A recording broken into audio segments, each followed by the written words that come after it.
Okay, well, welcome back to the Cash in Common podcast. I'm here, of course, with my co-host Rob Palaccia, and today we have as a guest, our special guest, Mark Oulahen. He is a real estate agent and a broker in the Toronto region, North York in particular. He's an expert in many things related to real estate, not just buying and selling. I think he's going to share some of that knowledge with us. I'm excited to have him here. He's also a longtime friend. I've known him, I feel like my whole life feels like that. Yeah. And, we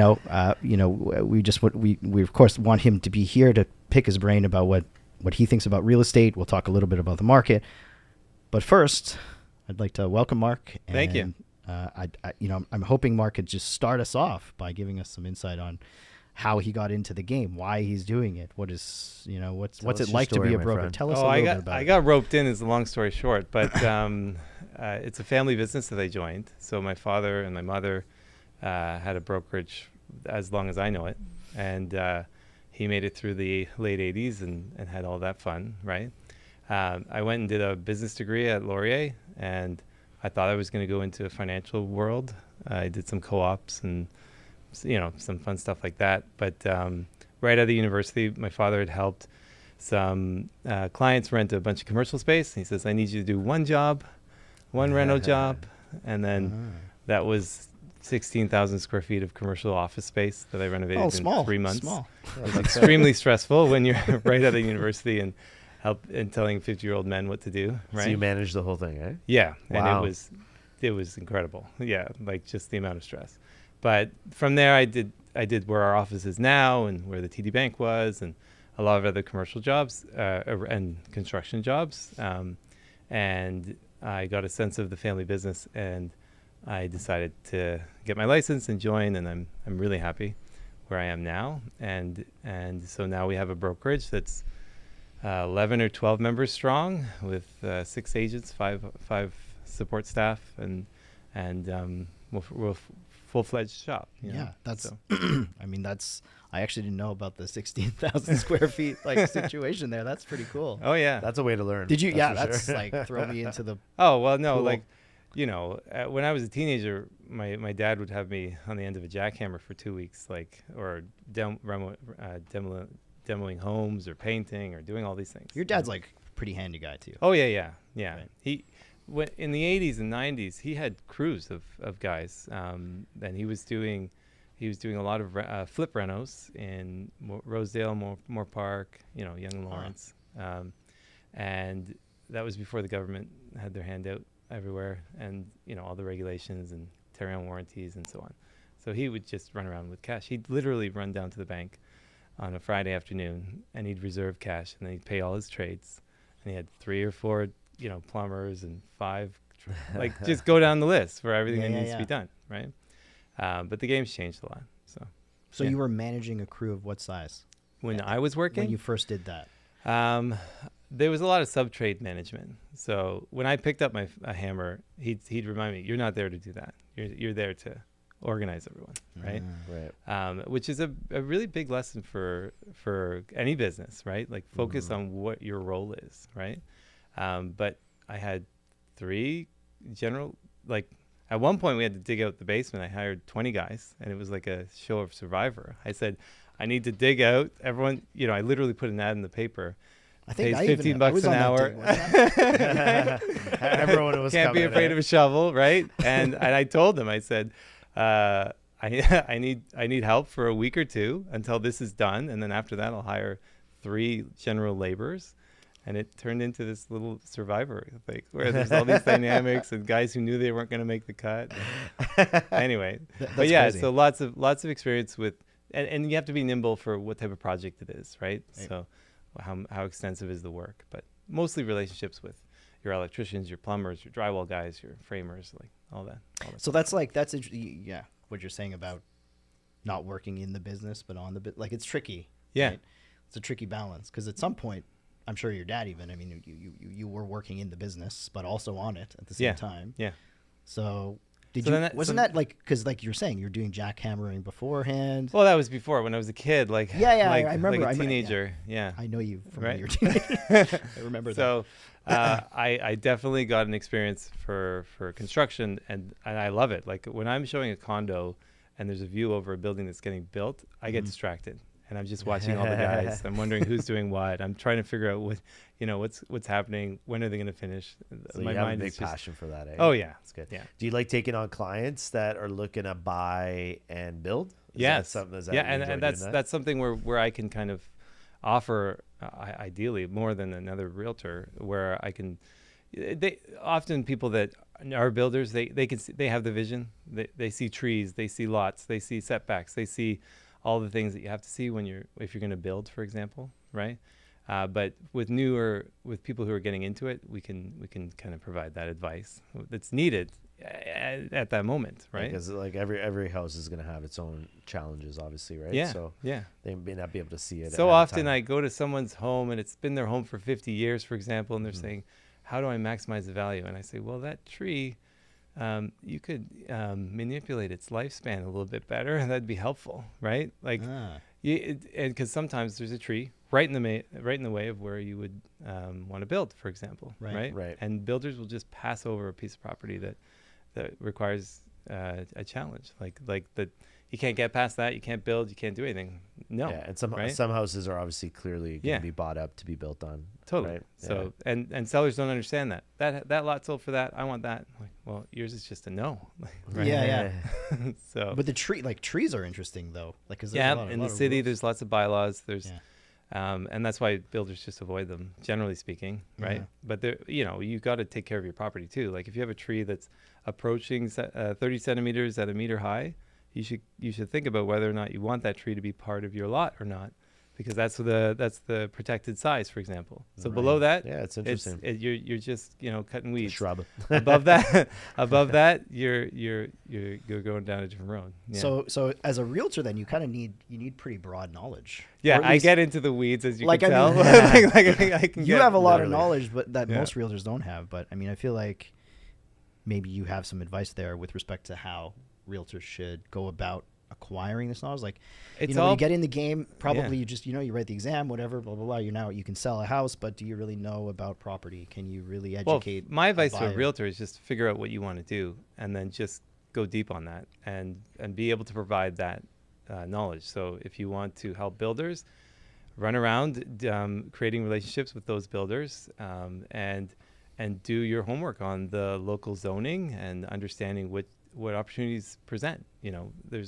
There's zoning maps. It's public information, and everyone thinks it's secretive. It's right there what the city is intending the use for, and is it what's my setbacks, what's my heights, what's my allowances, and often it's right across the street, one thing or another. Or like oh, it's you can already sever been- there, you can't sever here, and that's often where you open up a lot of value. Right? What do you feel are like some of the biggest challenges maybe in the city or even outside of the city in the suburbs for building or flipping these days? All the regulations and the costs, forecasting costs is so hard.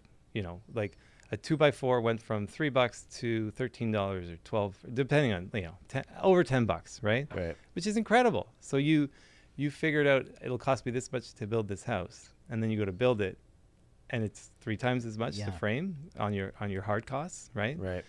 Labor is a little harder. Organizing all the trades is a lot harder. There's so many challenges, and even just the money, on your end. Like if you don't have your own money and you're leveraging, and do you have your money in advance? Are you paying your trades on time? Right? Yeah, construction financing has been clawed back big time in let's say the last 12 months. Because the risk banks in involved. general, The risk in general. Are they? I mean, I feel like a lot of banks are not even doing construction financing right now, right? I mean, I don't often use banks for that.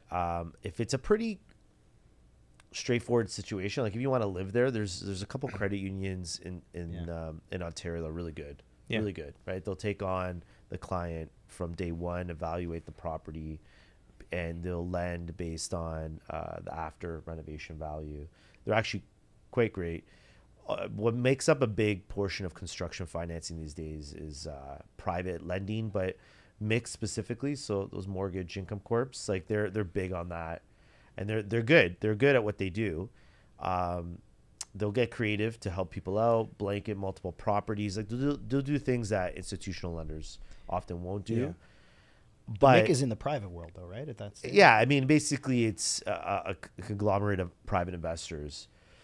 Most people don't that put understand money out that on the street. banks don't want you to, people think that I could just buy this house for X, and there's a house on the lot, and they want to tear it down. They want to devalue the property aggressively, right? Yeah. And the bank's just going to be cool with that the whole Yeah, way no. through. No. You hope no one ever drives by your house. Yeah. I mean, the likelihood is pretty low, obviously, that some mortgage underwriter that happened to work on your file is going to drive down your street and remember it. But the truth is, yeah, I mean, and good luck if a bank calls the funds in the middle of a construction job. That's well, tough, and a very lot of tough. I've seen anytime my kids are saying what happened to that property when we're driving down the street, I'm like, oh, that was a construction financing gone wrong, where the person thought they had the money, and they're relying on engineers to come and say what status the project's at so they can release the next stage of funds, and they just fell behind. Yeah. That's generally the best explanation for those properties. They're just sitting and like wood is rotting and not getting closed in, right? Yeah.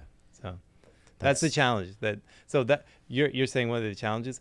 All of the things are the challenges, but the reward is there for those that are because I'm finding in the real estate market, value wise, people are paying for finished product, and there's a gap. I'm seeing a gap between the land and the finished product that should be rewarding those that are taking those ventures. gap. And you're saying that's specific to Toronto, or just generally speaking? Pretty well all over. Yeah. More and more people are becoming less like me, less capable, less real. Like, sorry, that came off really bad, but like just like wants to work with their hands, right? Yeah. Wants to fix something. Yeah. And I'd say most people now are, just a function of like just jumping right onto screens, getting great jobs, paying well, dual incomes, they can afford it.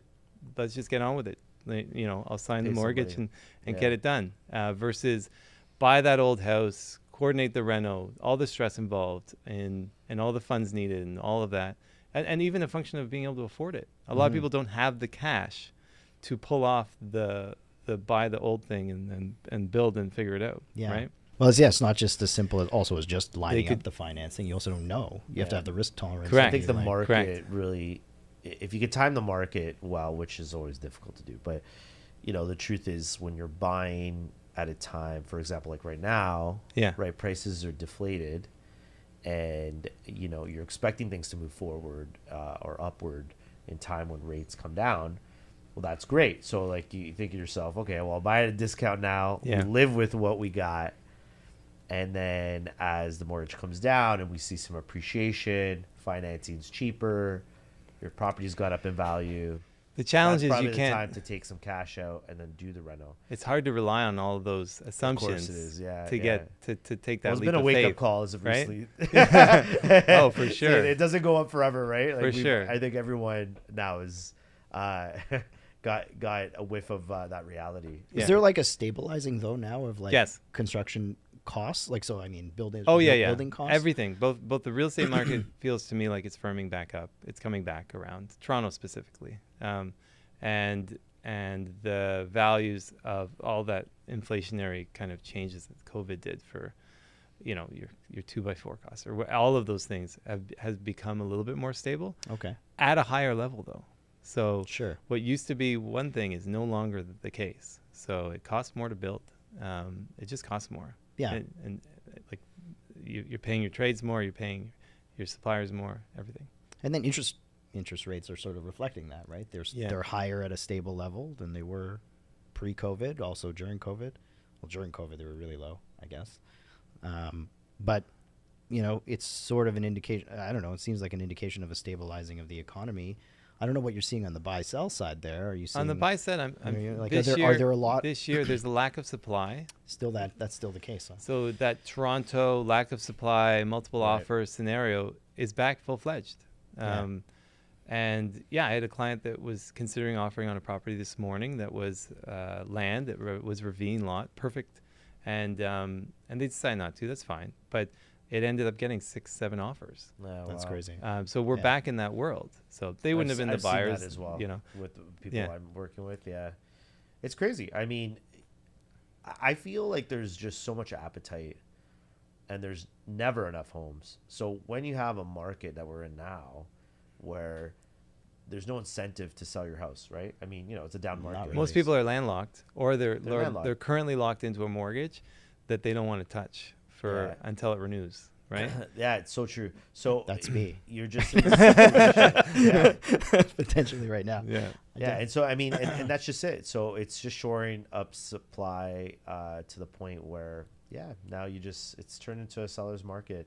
Yeah. Ironically, in this weird market that we're in now. Yeah. I find it interesting. I really do think that once we get a little more flexibility in the market, if it's interest rates coming down, or if we're lucky, we get some policy or regulatory changes to allow buyers a little more room, Yeah. then that's going to create a big pop on activity and price. So like a little bit is going to go like the proportion the other way is going to like really drive up activity and price, because so many people I think want to buy. So many people want to move or need to. And it's like you said, I think there's a bit of being sort of landlocked, rate locked, payment locked. Yeah. Affordability is way down. Yeah. But, So once that changes a little, like people are going to get the engines going, and I think it's going to create a huge pop in prices again, which is good and bad. Depends on, what side of the table you're sitting on, right? Yeah. I think it's more a reality of where we are now is our new reality. So interest rates being like at one point I remember this. I had an interest rate that was 1.25% because it was a prime minus 1% mortgage. And that felt like I was robbing the bank. That felt like free money, right? Yeah. And if you talk to anyone with full head of gray hair, they'll say interest rates should be 6 or 8% because they need to earn money on their retirement savings so that they can continue being retired, right? And so I think the reality is we're not going to ever get back to the interest rates that we were during COVID. Yeah. And people are going to get used to 4-5%, well, like 4%-ish rates, depending on what they're locking in or whatever. And that's going to be the reality. And life's just more expensive. And this kind of sounds pessimistic, but people are getting more accustomed to living in condos, making big changes to their expectation level for what they're getting, right, for their buck. Yeah. And it's just because we're in a big city, and it's still in North America, we have the most cranes. We're building the most. We're a very multinational. Like this is now a destination city, so the demand is there. It'll always be there. If we're talking about my father, like he's been doing it forever, and he said, yeah, like on the subway, Young and Egg, whatever it is, has always been that way, and will always be that way, right? So it's more of like the values might continue to kind of climb a little bit, but I think people just get more used to things being more comfortable. Like at least in the last month or two, I've felt more confident telling people what things might sell for. So during COVID, Right. like especially last year with all the volatility we had, it made realtor's job very challenging. What's that place worth? I don't know. Is it going to sell? If someone buys it, it's whatever that guy pays for it. Yeah. Which is obviously the answer. But we're now back to a point where there's significant demand for properties, and that reliability of the market is back. Does that match with your expectation with respect to affordability? Because I do think that's true too. No, it's still really unaffordable. No, and that's Right? That's the unfortunate reality. So if we had you do need like a glut of supply to like drive down. I think, maybe I'm wrong about that, but my economic understanding of it is, well, we need builders to be incentivized to build more things, which we have from there's some legislation that came out last week. That just the permitted cities, all of the basically, developments, it's getting a lot easier for the builders to actually get product to the market without all of the red tape as aggressively fighting. And the city's just saying no, and then it goes to the Ontario level and it just gets stamped, yes, please. So now the cities are actually being a lot more amicable. that legislation forces cities to correct. actually just says, you know, Ontario will step in. Yeah, and but they'll it's just and it's change great even for like, you know, you're talking about co-ownership and so on. Yeah. But the standard house now that can have a backyard suite or a laneway housing or all of these things that create multiple actual livable spaces. It doesn't feel like you're, you know, actually sharing a home. Yeah, which is has actually changed things a lot. That's very key, actually, because Right? that's the thing is people think, well, when we talk about co-ownership, we're talking about a lack of privacy. We're talking about forcing, you know, being forced to share a kitchen, etc. It's not like this, right? I mean, we have good options in the city for laneway housing, which is laneway housing is becoming a very popular way in which people get involved in co-ownership. But the laneway housing is kind of restrictive. The garden suite opens up so many lots. Like, you want to educate people on the difference there? So a laneway housing, you have to be on the laneway. It has to be a certain width. You have to have a meter width down the side of the property for a and a certain firefighter. distance towards the end. And you have to have your setbacks all set. So any house that's on a 80-foot lot depth, for example, you're never going to get a laneway house because it's just not deep enough. You need that 100 something so that you can actually put something and then have space between the laneway house and your house, right? And most of those laneway houses are in, you know, the Danforth or in the city, kind of like Corso Italia, that kind of area. And they're very linear homes. Yeah. So the lots are 15, 20 feet wide, which make it challenging versus every single house can have a garden suite if it's big enough. So that's opening up all of Scarborough, all of Etobicoke, all of North York, all of the 40, 50-foot lots. And that's what the regulations as they are now. Yeah. Like it's fine. Yeah. You can do It's like just boom. Yeah. And those lots are, you know, your standard Toronto house in my mind is like sitting on a detached home. It's sitting on a 40 by 120 lot.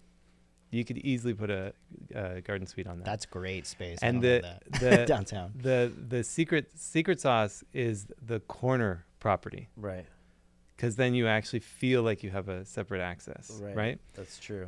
Which normally builders have been avoiding them because it's you have to spend more money on windows. You have to finish 3 sides versus you could just do the Betty Ann and finish the front, right? And then do your stucco around the back or whatever.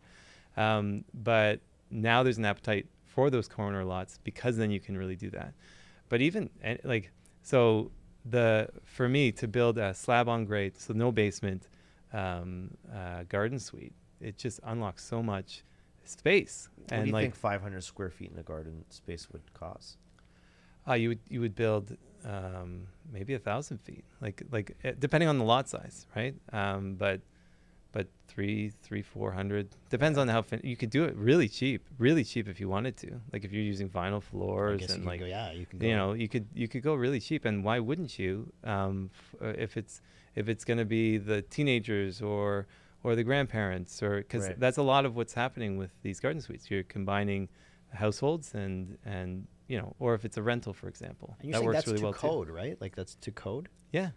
Even at so all you have to do is connect the plumbing. Yeah. Right. Like just literally. Too, no? Yeah. You beef up your house's panel and then you have a sub panel. Yeah. You know, everything is through one address, like the whole thing. Yeah. Right. But you could have a sub meter, obviously, for your for all of those things if you wanted to meter out your electricity and it's just gas. Like you know, your basement done really. Yeah. In that way. Well, and now heat pumps are so much better. So like literally those you know briefcase on the wall kind of cooling units. Mm-hmm. The technology on those have come up so much in the last 5-10 years that you can heat a house with them efficiently. Slap some solar panels on them. Actually, yeah. They're really comfortable. You can have 3-4 heads, whatever, and you have control in each room that you are or are not using. It's fantastic. Well, they're super popular elsewhere, right? Like it's a big thing in Southeast Asia. They didn't work really well in Canada for heating, but now they figured it out. So they work really well. So rather than having to run gas and having a furnace and having all the ductwork and having all the headache of like literally giving up all that square footage for a furnace closet, for example, just hang the thing on the wall, put the condenser unit on the roof, call it a day. Or hanging off the side of the house. They're big out east, actually. Are they? Yeah. I've seen they just become more efficient, so they actually work. And you can even do like a baseboard heater on that minus 30 day, whatever. Right. Insulate correctly, you know, do the thing correctly, right? So a lot of the do it it's just thinking about this laneway house point that you're making there. I would say a lot of why people would build it is because they want to do some short-term rental that's attached to a house. Like co-ownership, I agree with. I think Yes. it's good. I'm wondering whether you have any thoughts on sort of the restrictions there with short-term rental, whether you think that's good for the city, bad for the like city. to flip it, like to like buy a house, put Just a laneway in, flip it. Is that no, your like question? to buy a house, put in a laneway house, and then use it as a short-term rental. Like right? Airbnb. Oh yeah. Airbnb. Yeah. Well, There's a lot of restrictions though. there's on a lot this of now. restrictions. There's a You've lot of gotta live in annoyance. that house, You got right? you got exactly. So first of all. But if you're living in the house and you have a laneway as a short term, then you can manage it and you can make sure it's not getting out of hand. And True. like all the annoyances, there's a couple towers downtown that are the worst towers that are really We've heard, bad because they said, oh, maybe we'll just allow, like they put it right in their bylaws, you're allowed Airbnbs. And what they've effectively done is they've turned the place into a hotel without all the staff to clean it, manage it, maintain it, you know, and it's really bad. So there's a scenario in which it could be okay for a tower. Totally. If you put the infrastructure in. Yeah, but that's a hotel. It's a hotel. So just Yeah, run a condo hotel. Like it doesn't work where the whole tower and the city was right for restricting what they did because there was for a while there this whole sub-market of people just renting condos and then turning them into Airbnbs. Right. And they had 30, 40, 50 of them. Yep. They'd have to rent another condo just to hold the towels and the cleaning supplies because they needed the space for all the, like they needed to run the washing machine so they could change the sheet and turn over the time. It's a great business Right? model, but I mean, it does. Yeah, from a create business. havoc. Yeah, it On a creates. cash flow, but it like you're not accounting for the idiots that are coming in to Yeah. party and like causing trouble Totally. and like unfortunately a lot of drugs and like some unfortunate things happen. Yeah. But in your own property where you can manage it and you can kind of vet who's staying there, and if it's in a house that's like not downtown in the core, people aren't going to go there to party, Exactly. right? They Yeah. actually need something. But yeah, there's great income there. Yeah. And it's very easy to manage on that front. Yeah. Yeah. I thought you meant like a reno flip, like buy a property, flip it, like do a full reno in the main house and then put a secondary house. I don't find that to be as easy because To sell, you mean? Oh, to sell the it, main like to house? like buy a house, turn around and sell it in like 6 months or a year, for example, because of the rules you have to follow to do it. You have to get the zoning. You have to kind of work together with the architect and You need finalize to actually them. like sever it and sell No, it? you can't sever. No, you can't. Yeah, No. exactly. So it's all part of the property, Yeah. right? So And then because your access is challenging to like literally bring in your materials. You're then all doing it in the front door or you're building that thing afterwards. Like what Yeah. physically, how are you doing it? Because Well, remember, yeah. it's so linear, right? Yeah. Well, co-owners are coming in. I mean, the one way you do it is you sell to co-owners who are like, hey, I want the main house. You Yeah. guys want to stay on. Yeah. You have like exclusive licenses maybe that you put in place Yeah. and an undertaking But people aren't to that build. sophisticated and they're Yeah. not that organized. It's So- it's actually quite it's overwhelming for people who are trying to get into the market. It's not Yeah. a real good way. I mean, maybe if you're on your second property or you're thinking It's about hard. It's like it in retirement, makes sense. I think what you're kind of getting into is really hard to coordinate because people have to get on board with the idea, get on board with the agreement that they're going to have, Yep. and then find the property that fits. Just that, shoot down my idea. right? You do it. You No, you're so- absolutely right. Though. So it's almost tricky. like It's so you tricky. have to do that all in collaboration. Yeah. It's right? a concierge service. Or- you have to sell the whole Or building, you build figure a out team. something that works and then you build out the second part. Like Right. you finish the basement, you add the garden suite, you add the laneway housing, and that's part of the whole package. Like, okay, we need this.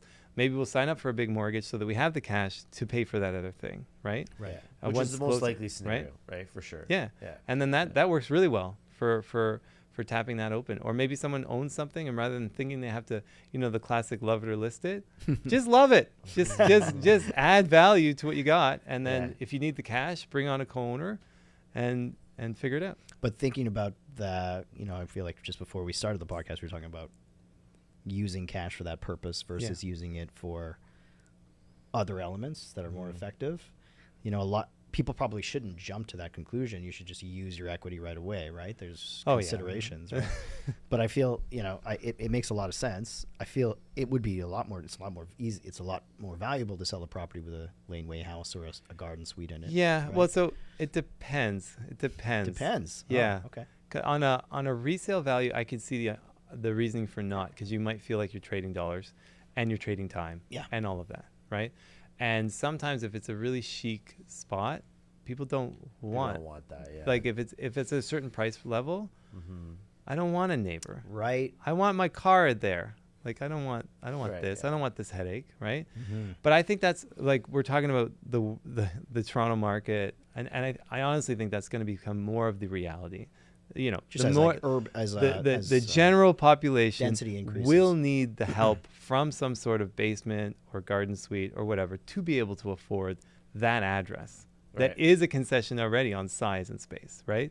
And so that's what for me is the more general kind of Torontonian experience, right? Yeah. Versus, the odd property that is a laneway that is really in a nice spot. Maybe it just has a garage with a little space out there that isn't laneway specific, but it's just whatever. Right? So just to actually that's connected to that as a segue, what do you a lot of your YouTube videos or your Instagram videos, little snippets that you have about They're tips my for what attempts, to look yeah. for. But I would say, do you have a general sort of, maybe you can give a general sort of idea of what buyers coming into the market should be looking for when they're thinking about a property? How is there a way? Is there something? Oh like yeah, specific elements. You have to figure like generally like how to buy on a 10,000 feet. On a 10,000 feet, but also I'm thinking from a construction perspective. or Okay, like, so if you are buying a freehold property Yeah. and not a condo, because people ask do I need an inspection for a condo? I'm like, no, save the money for when the appliance breaks, Sure, yeah. right? Because there's nothing in a condo to check, but There's it's a all status certificate. well, obviously, but that's your world. So yes, pay a lawyer to do the correct work versus an inspector. But in a house, ideally you want your house to be high and dry is the classic statement, right? Mhm. If you're going down the street and you're in the lowest spot and it's recently built, that might have been that swampy spot that was never renovated, right? If you and then just look at a house from a distance, literally just from a distance. Okay, how old's the roof? What's going on with the water? Is it literally moving away from the house? If you can manage that, you've pretty well identified most problems that happen in a house. The roof leaks or the basement leaks, right? And then after that, it's just building materials. Like how old is the house? When was it built? If it was built in the 80s or later, or early, like as in or younger, it's up to today's spec pretty well. Yeah. We've only we're stick frame construction now with a brick veneer, maybe. Some guys are doing stucco, unfortunately, and they're getting into sidings and so on, which is great. But the house construction, you're on Romex wiring, so you're on grounded electrical. You might now be on plastic pipes. All that stuff is fine, Right. and nothing to worry about. And that's more just take a look around. So when you're walking around a house, look up on the top floor. Sure. Your roof leaks, like drywall is like paper towel. It will show you a problem in a heartbeat. And so look up in the second floor or whatever top floor you're on, and then look down around the perimeter of your basement. Those are your water penetration issues. And then after that, your age of furnace, your age of your windows, all that stuff is just relative. Like just account for it for whether or not you're going to have to spend the money. Right. But those are not surprises. Those So are that's like- accountable. Right? You can do that yourself. I mean, you can get an inspector to look at it. You need so if you're not used to looking at properties, an inspector's role is very critical in the process of helping even you if, identify. Even if they're using a realtor like you. Yes. Yeah, I still push my clients to use inspectors. You know, in a Toronto real estate market where clients love this property and then they want to offer on it, and we literally can't schedule a home inspection. Yeah. Yes, I'll walk around and I will say, asterisks, like I'm not taking the 2-3 hours that the home inspector will to formally really go through a property, but I'll look at it with my eyes, and often I'll point out things that a home inspector will catch as well. But if you're buying a house in Toronto and you're spending $2 million, for example, at a certain point you have to account that you're spending 1.6 of that on land, and the rest of it is the value of the property. Sure. Right. So you're all excited about this purchase because of the address, because of where it is, because of the frontage, because of the depth, all of those reasons. And if the furnace is old or new, but at the same point, you want to avoid any major headaches, right? So with the values increasing the way they have, it has changed my perspective on like what's really important, right? So like a furnace is not important.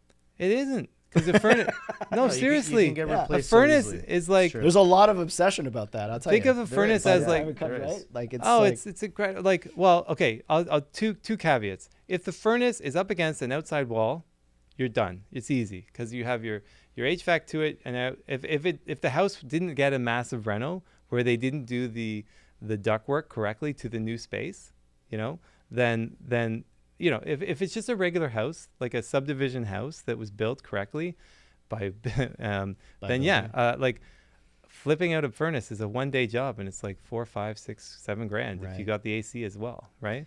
So literally just, okay, the furnace is old, it's 20 years old. I might get 15 months out of it, for example, but maybe I should have some money aside for that. yeah. That's not a reason not to buy a house. That's a reason to discount your offer by $5,000. That's what I mean, though. Is like, Right? yeah, you should be turning around and discounting the offer. Yeah. Right. So, but you're like, how do you discount an offer on a $2 million property, right? Like, in tricky. practice, it's like, oh, I was going to offer you $2 million, but now it's 1,999,955. Like, you know what I mean? It's in practice, it's challenging, but and that process of doing the home inspection after you buy the house and then going back to the seller saying, hey, I found these issues, I want this discount.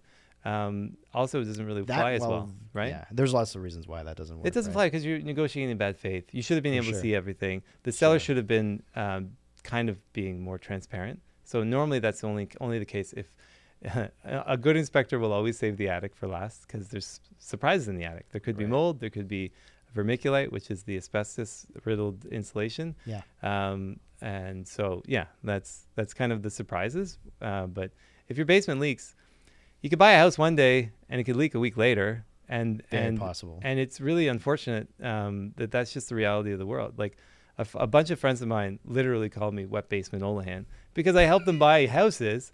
And eventually, if you subscribe to chaos theory, everything becomes dust. Everything will leak. It's just a matter of maintenance, right? Yeah, for sure. General maintenance is so huge. Oh, Like, yeah. People need to take care of their houses. Go outside when it's really raining. Be the crazy person with an umbrella and look at where the water's pooling. Yeah. If it's up against your house, There's a problem. it's going to At happen. some point, it's going to happen. Yeah. Like most foundations are coarse. They're like sponges. They'll just bring the water in. You got to splash the water away. And once you get on board with the idea that a house is splash proof, not waterproof, splash proof, then you get resistant, water resistant. Not water resistant. Not water resistant. No, just like windows sure are, but brick, shingles are not waterproof. They're splash proof. Right. They're pushing the water away. I'm actually curious. You were you kind of giggled at stucco. I'm curious about that because stucco it's great in Europe, in Greece, where because we see that a lot. Like if you go see brand new builds, like Yeah. especially those tear downs and let's build up a beautiful modern looking home. Yeah. See a lot of stucco. Yeah. So I'm curious because I know in BC they had a lot of problems back in the day with stucco. Yeah.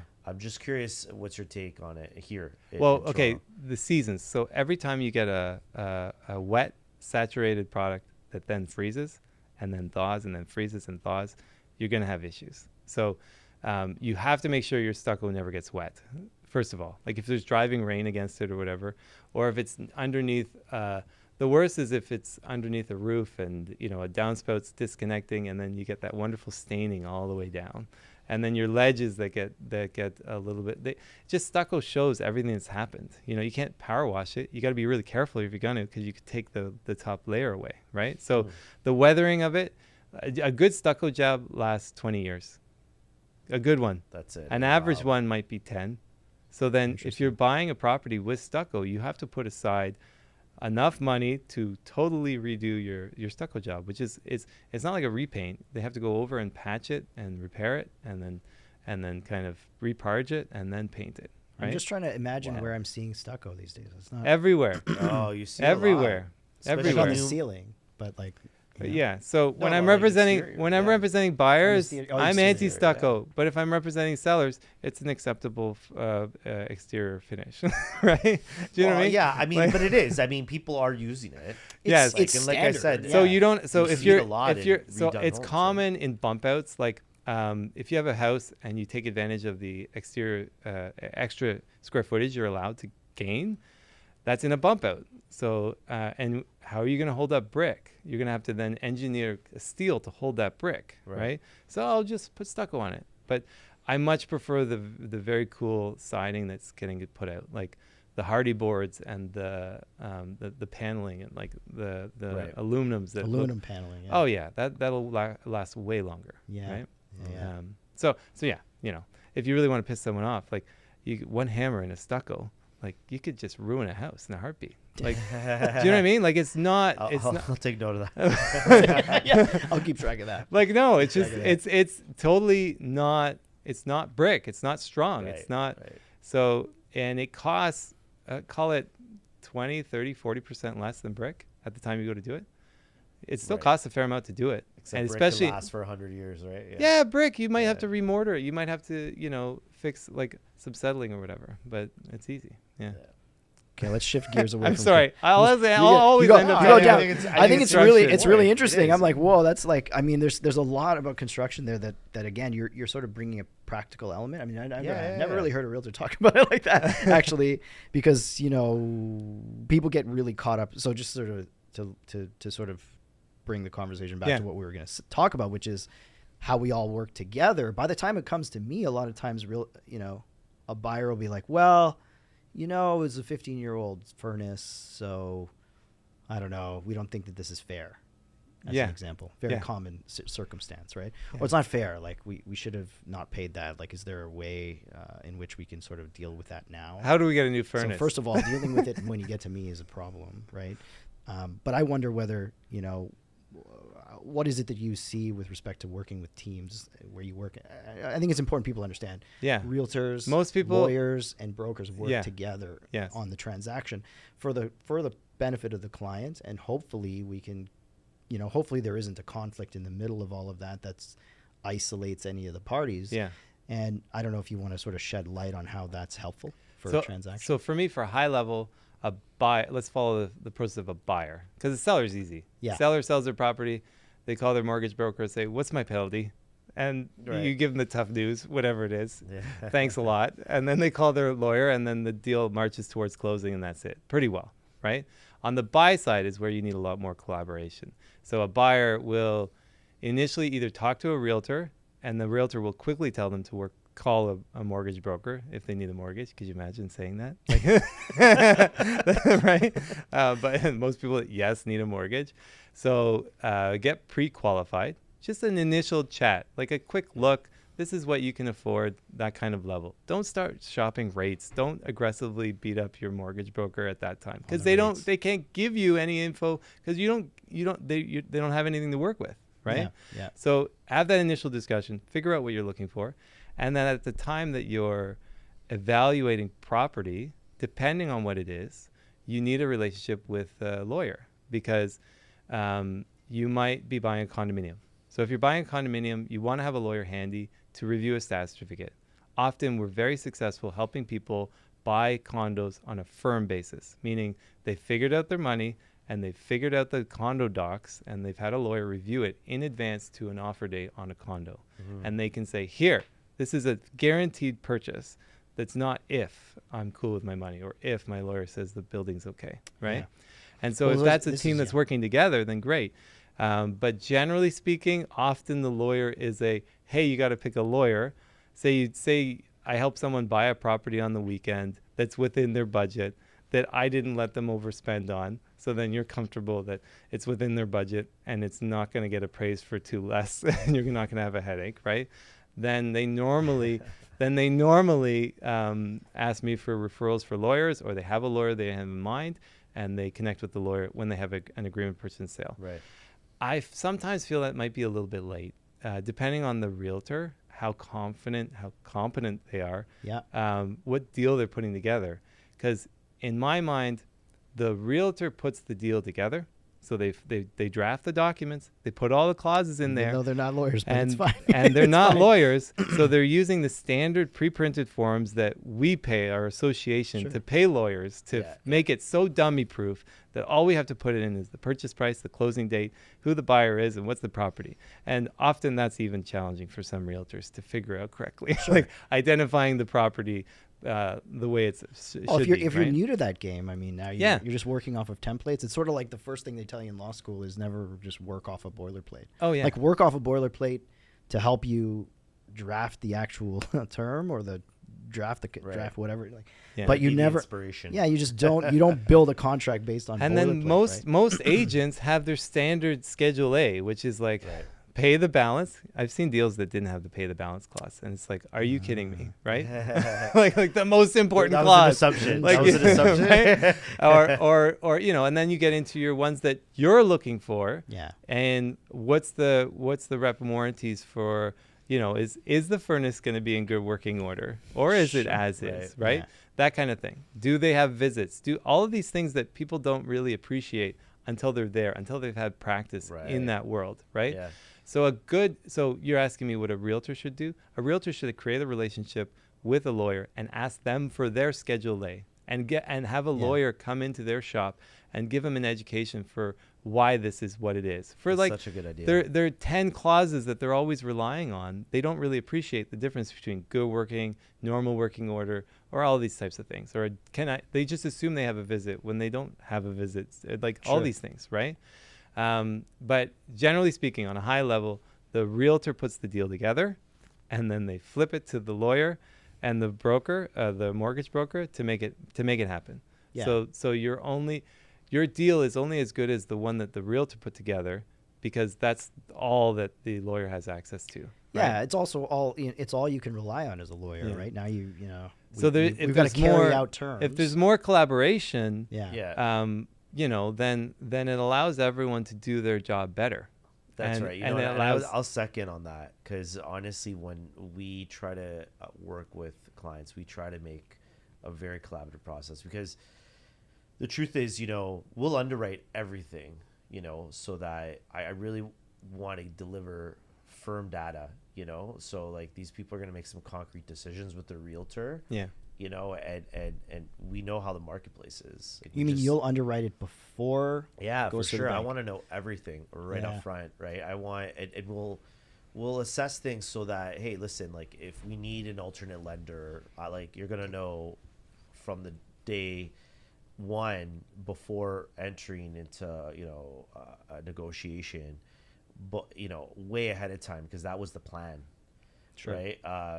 Oftentimes I think in my industry there's a lot of yeses, right? Yeah, that's gonna work. Yeah, high level, yes. Oh, there's But nothing it's worse. like we want to, so we try to go really deep, so that we can really hammer out a vision of what this purchase might look like. We'll even give theoretic property taxes. Yeah. Theoretic, Fill in all the condos. Yeah, just condo fees, so that here's like the shape of what this might look like. Now, what's great is that we'll connect with realtors and say, hey, this is what this looks like. You can give us feedback now. Yeah. Now you're starting the search, and now we're noticing, where they're honing in. The price might be a little higher, but the maintenance fees are just like a third of what we assumed before. Yeah.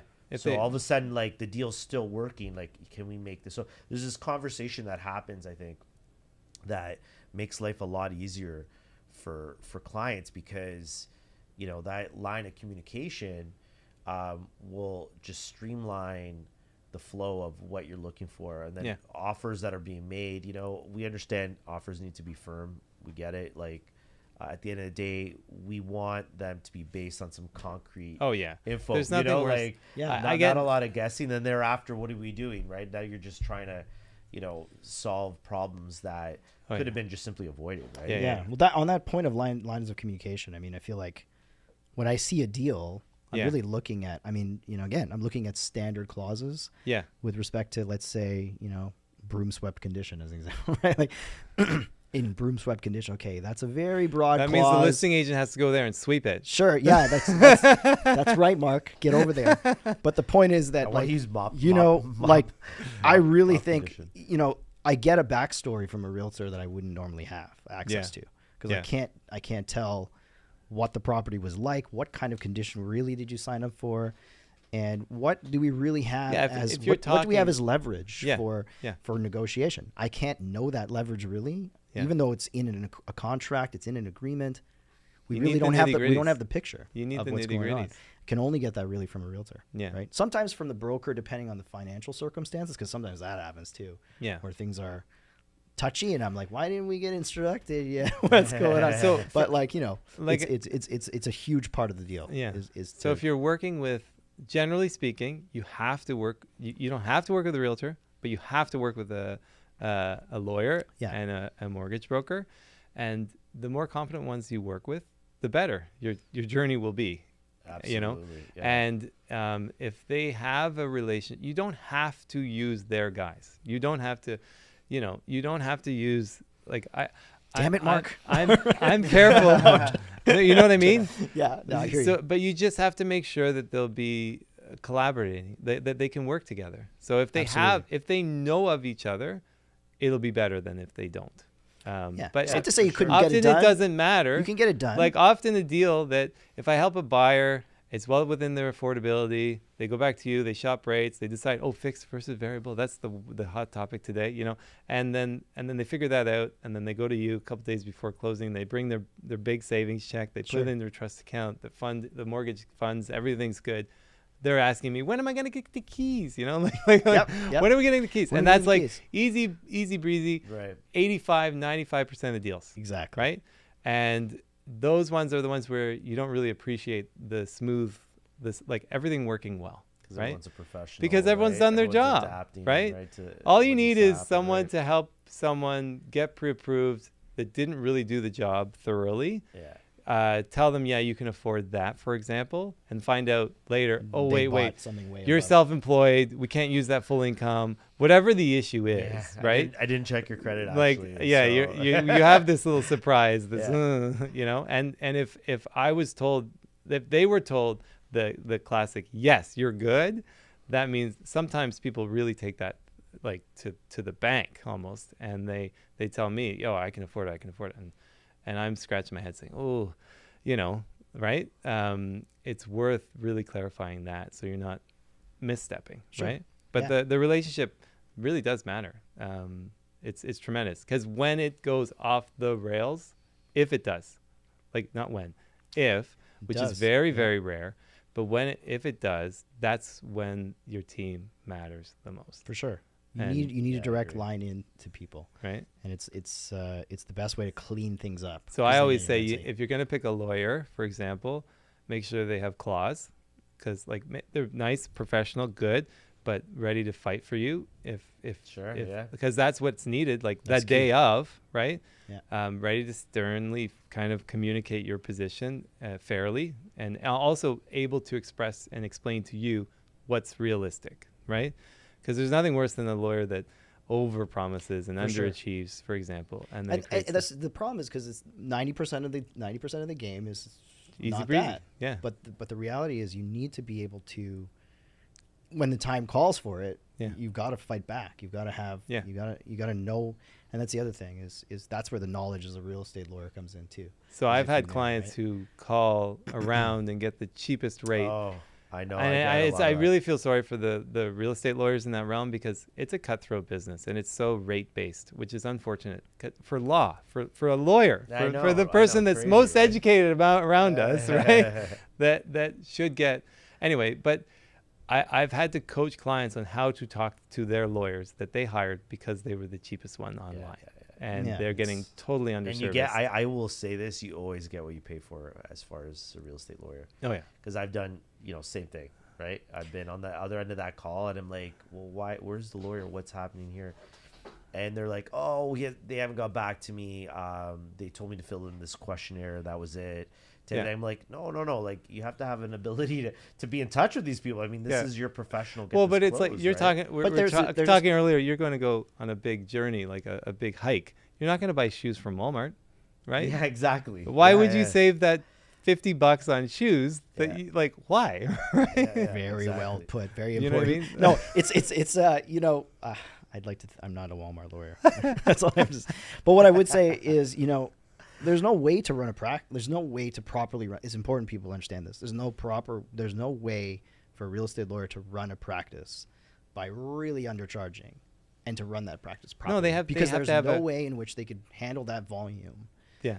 No. Provide the advice they need to provide, be available to the clients. There's just no way in which that's possible. No. And so it's important. It's like, okay, you're going to pay $600. expect to never hear from that lawyer. There may be some things for sure that are going to be missed, because even a good lawyer on a good day sometimes can miss things. So now you've taken that. So you've taken all of that away. You've got a lawyer who's just overworked, got lots and lots of deals through the pipe because they see that as success. Well, and they don't even see it. And It's their deal secretaries. Yeah, they don't even know, right? It's their And admin so that's doing all the work. very, very dangerous. Like, it's important, and it's not just me saying it. It's important that you understand the kind of service you're paying for. Yeah. When you do that. Yeah. I agree fully. Yeah. But listen, guys, I don't know. We're hitting about an hour here, and I know you guys got places to go, and we're all busy. But look, maybe we wrap it up here. Yeah. I'd like to thank Mark for coming on. Thanks for having me. And Mark, thanks for coming, buddy. Oh, my good pleasure. to see, good to see you again, Robert. I mean, we're going to continue to Go do back this. to your stucco home, eh? Don't get stuck in the rain. I feel like we need to get more construction information out of Mark. you And should totally come you know what? back. We'll get Mark back on Yeah. at some point, and we look forward to having you again, man, soon. Sounds good. Sounds good. Okay. All right, cool. thanks. Thanks, guys.